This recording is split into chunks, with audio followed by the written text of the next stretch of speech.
আলোচনায় এবার ঈদে মেগাস্টার শাকিব খানের নতুন সিনেমার টিজার। চলুন আমরা সবাই বিস্তারিত জেনে নেই।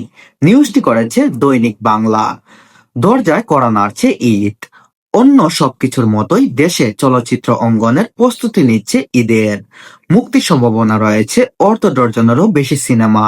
ছবিগুলোর তালিকা আছে শাকিব খান ও বুবলির অভিনীত লিডার আমি বাংলাদেশ, অনন্ত জলিল ও বর্ষা অভিনীত কিলহিম, সজল ও পূজা চেরি অভিনীত জিন, রুশন ও পূজা অভিনীত পাপ, অপবিশ্বাস ও জয় চৌধুরী অভিনীত প্রেম প্রীতি বন্ধন, আদর আজাদ ও বুবলি অভিনীত লোকাল, পাপ্পি চৌধুরী ও জাহানারা মিতু অভিনীত শত্রু। এরই মধ্যে ছবিগুলোর টিজার ও ট্রেইলার ও গান মুক্তি পেয়েছে সংশ্লিষ্টরা।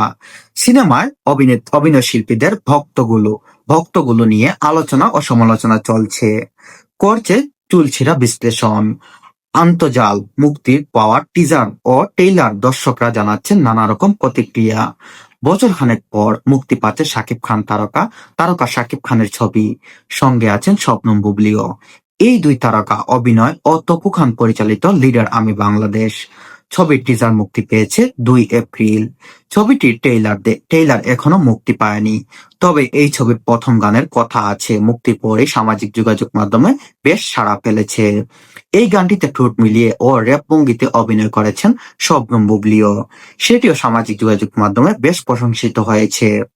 ইউটিউব ও ফেসবুকে প্রচারিত হওয়ার পরে গানটি কয়েক লাখ দর্শক দেখেছে। সাকিব ভক্তদের মধ্যে বেশ সাড়া পড়েছে।